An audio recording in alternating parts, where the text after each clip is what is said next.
আজ বানাবো গরিবের চাউমিন। মানে বুঝলেন না তো?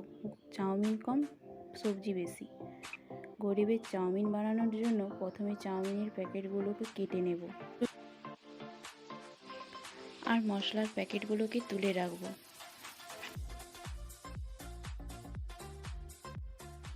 এবার গ্যাস জ্বালিয়ে কড়াইতে পরিমাণ মতো জল ও অল্প সাদা তেল দিয়ে চাউমিনগুলোকে সিদ্ধ করে নেব।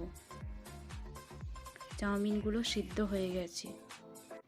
এবার একটি ছিদ্রযুক্ত পাত্রে চাউমিনগুলো নামিয়ে তাতে ঠান্ডা জল দিয়ে চাউমিনগুলোকে ভালো করে ধুয়ে নেব। বড় পাত্রে চাউমিনগুলো ঢেলে তাতে অল্প সাদা তেল মাখিয়ে ঠান্ডা হতে রেখে দেব এক পাশে। আর সেই ফাঁকে সমস্ত সবজিগুলোকে কেটে নিয়েছি। এখন মনে হচ্ছে কেন বললাম গরিবের চাউমিন। প্রথমে কড়াইয়ে তেল দিয়ে কেটে রাখা আলুগুলো ও পরিমাণ মতো লবণ দিয়ে হালকা নেড়ে কুঁদরিগুলোকেও দিয়ে দেব। জানোই তো বাঙালি যে কোনো রেসিপিতে ঠিক আলু দেবেই। কথা বলতে বলতে আলু কুঁদরি তো ভাজা হয়ে গেছে। তারপর একে একে গাজর, বাঁধাকপি, বিনস, পেঁয়াজ কুচি সমস্ত সবজিগুলোকেও ভেজে নেব। এবার একটি গ্লাসে একটি ডিম, লবণ ও লঙ্কা দিয়ে ভালো করে ফেটিয়ে নেব। এবার কড়াইতে তেল দিয়ে ডিমগুলি একে একে ভেজে নেব। আমি এখানে 3টা ডিম নিয়েছিলাম।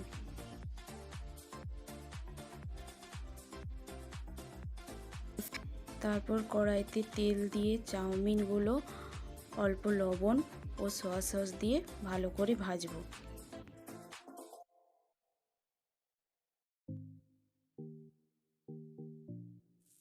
ভাজা হয়ে গিয়েছে। এখানে 3-4টা কাঁচা লঙ্কা কুচিও দিয়ে দেব।